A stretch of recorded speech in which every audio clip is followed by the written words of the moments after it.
অনেক পাখিগুলোকে ধরে নিয়ে আসলেন।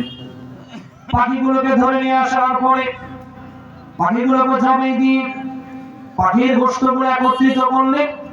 এবার আমার আল্লাহ তাআলা বলেন, ইব্রাহিম এবার তুমি যাও যাও যাও, এই পাখির গোশতগুলো তুমি যেই যেই পাহাড় থেকে তুমি পাখিগুলোকে ধরে এনেছো, ওই ওই পাহাড়ের মধ্যে তুমি পাখির গোশতগুলোকে আবার রেখে আসো, ছড়িয়ে ছিটিয়ে দিয়ে আসো। নবী ইব্রাহিম আল্লাহ তাআলার হুকুম মোতাবেক আবার চলে গেলেন, পাখির গোশতগুলোকে পাহাড়ের চিপায় চাপায় বিভিন্ন জায়গায় ছড়িয়ে ছিটিয়ে দিয়ে চলে আসলেন। এবার নবী ইব্রাহিম চলে আসছে, আমার আপনার বাড়ি। আল্লাহ তাআলা বলেন, ইব্রাহিম এবার তুমি ডাক দাও, যে যে পাখিগুলো তুমি ধরে এনেছো ওই পাখিগুলোর নাম ধরে ধরে তুমি ডাকো।